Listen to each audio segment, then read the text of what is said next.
Alhamdulillah pada pagi ini kita bisa bertemu untuk memulai mengkaji kitab tafsir.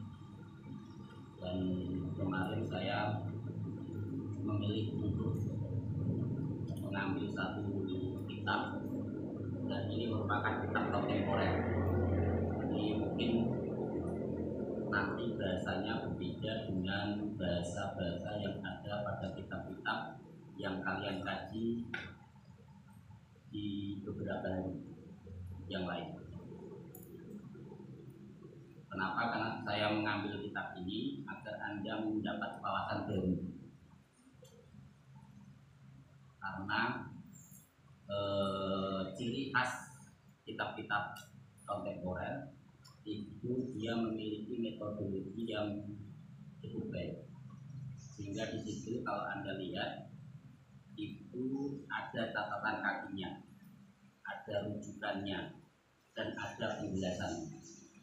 Dan ini adalah satu metodologi yang nanti kedepannya akan Anda gunakan ketika Anda membuat skripsi, ketika Anda membuat tesis ataupun selanjutnya.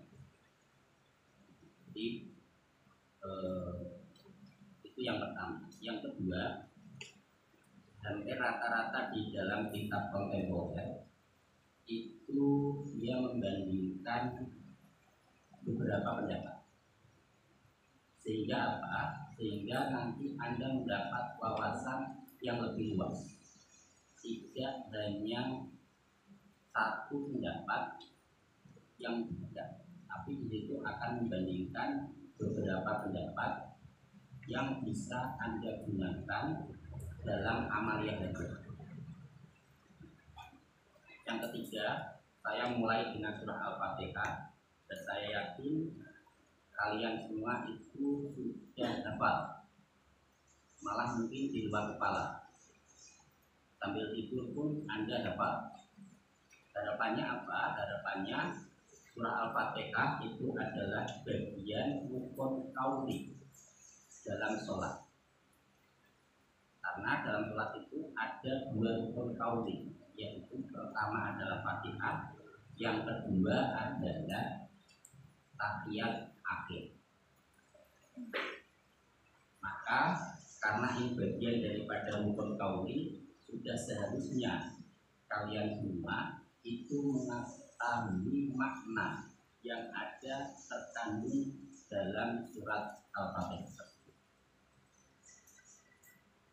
Jadi nanti seandainya ini itu surah Fatihah sudah selesai, mungkin nanti saya carikan lagi kitab kontemporer lagi yang bicara tentang surah yang lain yang biasa kalian gunakan sebagai wirid atau digunakan sebagai amalan di masjid. Mungkin hari ini ada yang mau membaca, nanti saya yang menjelaskan. Ya, ada yang siap membaca? Tidak. Ya. Oke, mungkin saya mulai. Bismillahirrahmanirrahim. Saya mulai dari yang muqaddimah. Ya, di antara ciri kitab kontemporer, dia ada muqaddimah untuk menjelaskan isi secara keseluruhan. Ini mau model makna apa itu? Makna gandul, makna ketahui itu, atau mau langsung? Makna gandul. Tapi mungkin nanti kalau maknanya ada yang pakai bahasa Indonesia, mohon dipahami ya. Bismillahirrahmanirrahim. Bismillahi lawan nyebut asma Allah. Ar-Rahmani kang moho welas, Ar-Rahimi kang moho asih. Alhamdulillah sekabehane puji iku lillahi kagunane Allah. Alladzi ya Allah anzala kang nurunake sapa alladzi al-Qur'ana ing kitab Al-Qur'an ala abdihi ing atase kaulane Allah.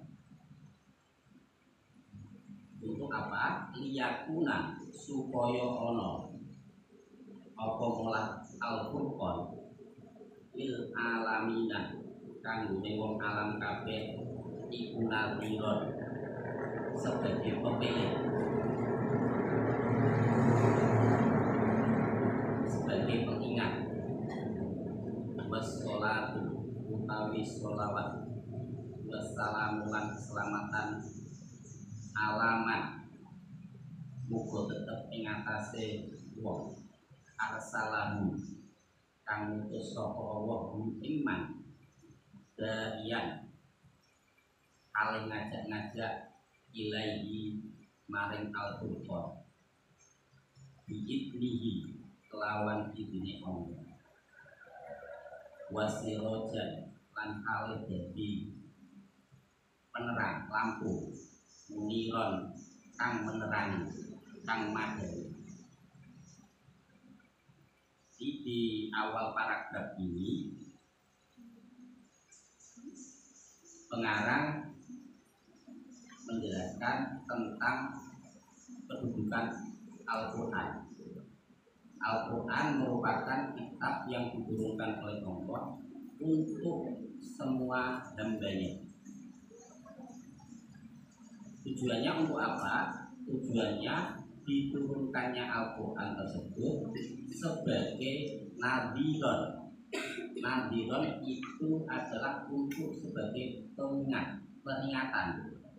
Karena dalam Al-Quran itu sendiri nanti ada berbagai macam isinya, di mana makna globalnya itu sudah tercantum dalam surah Al-Fatihah. Setelah memuji pada Allah, kemudian sholawat dan salam itu diaturkan kepada baginda Nabi, karena baginda Nabi adalah Nabi yang menerima Al-Quran dan Nabi yang menjadi penyinar untuk semua manusia di dunia. Jadi akan sedikit saya jelaskan, dalam susunan bahasa Arab itu hanya terdiri dari dua jumlah. Kalau tidak jumlah ismiyah, pasti terdiri dari jumlah fi'liyah. Yang sudah belajar ilmu nahwu, ilmu sharaf. Jadi tadi dalam susunan bahasa Arab itu pasti terdiri dari salah satu dua jumlah. Satu adalah jumlah ismiyah, yang kedua adalah jumlah fi'liyah. Apa itu jumlah ismiyah? Jumlah ismiyah itu terdiri dari mubtada khobar. Kalau jumlah fi'liyah terdiri dari fi'il fa'il. Maka dalam susunan bahasa Arab alhamdulillah itu masuk jumlah apa? Ismi. Kemudian di situ ada alladzi. Alladzi masuk dalam tataran isim. Semua isim mausul itu pasti memiliki selah.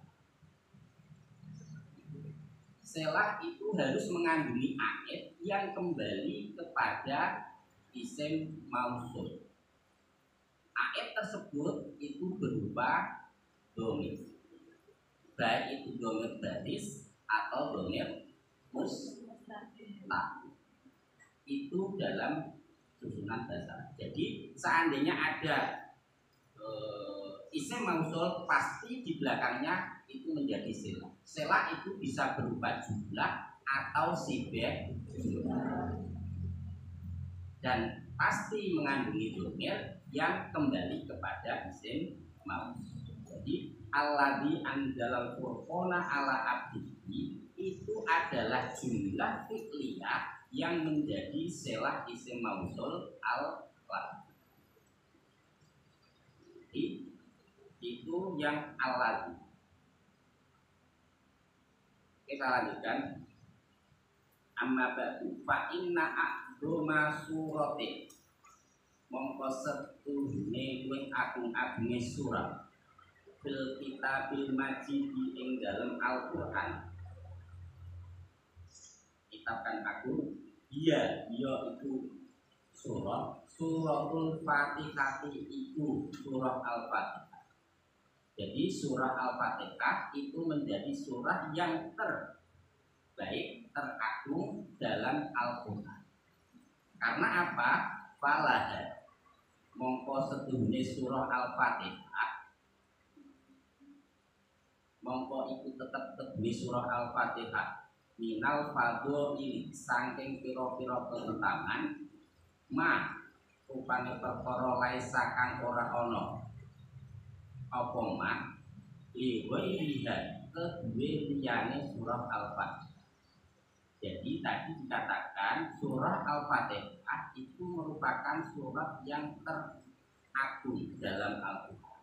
Alasannya apa? Karena di dalam surah Al-Fatihah itu ada keutamaan-keutamaan yang tidak dimiliki oleh surah yang lain. Itu alasan kenapa surah Al-Fatihah menjadi surah yang teragung.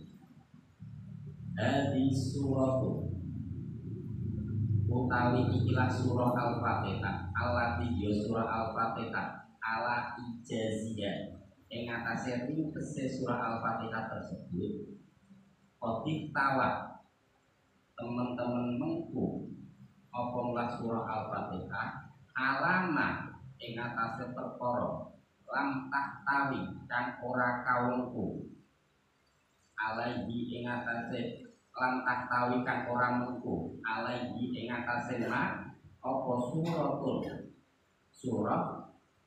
min surah Al-Qur'ani saking pira-pira surah Al-Qur'an. Meskipun surah Al-Fatihah itu surat yang pendek, namun dia mengandungi arti makna yang tidak dikandungi oleh surat yang lain. Maka ada yang mengatakan surah Fatihah itu adalah kandungan isi Al-Quran secara keseluruhan. Nanti dijelaskan lagi kandungan tersebut berada dalam kata Bismillah. Ada yang menyampaikan lagi kandungannya itu ada di baknya lafal Bismillah. Jadi tadi surat Al-Fatihah itu adalah surat yang pendek. Berapa ayatnya? 7. Tinggal nanti hitungan 7 itu ulama berbeda. Ada yang mengatakan Bismillah itu termasuk satu ayat surah Al-Fatihah. Ada yang mengatakan Bismillah tidak merupakan satu ayat dari Al-Fatihah. Maka nanti dalam fikihnya itu ada yang mengatakan wajib membaca Bismillah ketika sholat. Ada yang mengatakan tidak wajib. Itu alasannya apa? Karena menomori surah Al-Fatihah itu memiliki perbedaan pendapat. Jadi nanti tidak usah istilahnya orang Jawa itu bungun. Kalau ada orang sholat tidak membaca basmalah. Oke, saya lanjutkan. Waliya mongko utawi surah Al-Fatihah astamilu iku mengku apa surah Al-Fatihah alam mali ma'anil Qur'ani ing atase globale atau kumulane pira-pira makna Al-Qur'an wa usulihi lan dasar-dasare Al-Qur'an allati fassolaha yang kang merinci ing mulah usul apa Al-Qur'an tafsilan alif terperinci. Jadi alasan lain kenapa surah Fatihah itu menjadi surah yang teragung karena dalam surah Al-Fatihah itu mengandungi makna secara keseluruhan yang terkandung dalam Al-Quran. Juga Al-Fatihah itu mengandungi dasar-dasar ajaran Islam yang akan dirinci, yang akan dijelaskan secara terperinci dalam Al-Quran secara keseluruhan. Jadi paragraf ini menjelaskan bahwa Al-Fatihah merupakan surat teragung dalam Al-Quran. Alasannya apa? Karena dalam Al-Fatihah mengandungi fadilah keutamaan yang tidak dimiliki oleh surat yang lain. Itu yang pertama alasannya. Yang kedua, Fatihah merupakan surah yang memiliki makna kandungan Al-Quran secara keseluruhan. Jadi makna Al-Quran yang diperinci atau yang dijelaskan secara tafsir dalam beberapa surat itu masuk semua dalam Al-Fatihah. Saya lanjutkan. Waqad umiro, lan teman-teman dan perintah. Ada yang ingat? Qad ini disebut qad apa? Umiro fi'il apa? Oke, fi'il madi mabni majhul. Ketika qad masuk ke fi'il madi, qad tersebut memiliki makna apa? Lid tahqiq atau lid taklid? Lid tahqiq. Jadi apabila ada fi'il madi sebelumnya didahului lid qad, maka qad tersebut memiliki makna lid tahqiq. Maka tadi saya maknani waqad umiro, lan teman-teman dan perintah sopo al muslimu, wong muslim diperintah apa? Dikira atiha kelawan moco al-Fatihah fi sholawatihi ing dalem pira-pira sholate wong muslim fi kulli rakaatin ing dalem saben-saben rakaat. Jadi kalau orang muslim diperintahkan untuk membaca surah Al-Fatihah di setiap rakaat sholat, baik itu sholat fardu maupun sholat sunnah. Ini sudah saya sampaikan di awal, Fatihah merupakan rukun kauli dalam sholat. Apa itu rukun kauli? Rukun kauli adalah kewajiban yang sifatnya bacaan. Karena dalam sholat itu ada rukun kauli, ada rukun fi'li. Rukun kauli itu adalah berupa bacaan, kalau rukun fi'li itu berupa gerakan. Contoh rukuk itu adalah bagian rukun fi'li dalam sholat. Oke, kalau sholawati itu jamaah. Kita sambil mengingat yang Anda pelajari ya. Sholawati, sholawat itu jamaah apa? Jamaah?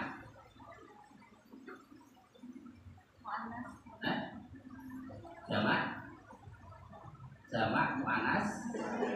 Jamaah mu'anas salim. Ketika dia ada objek sebelumnya, jamaah mu'anas salim itu alamat i'rabnya apa? Kalau nasab alamat jamaah mu'anas salimnya apa? Kasar atau fathah? Ada yang fathah, ada yang kasar belum? Jamaah mu'anas salim ketika nasab alamat i'rabnya apa?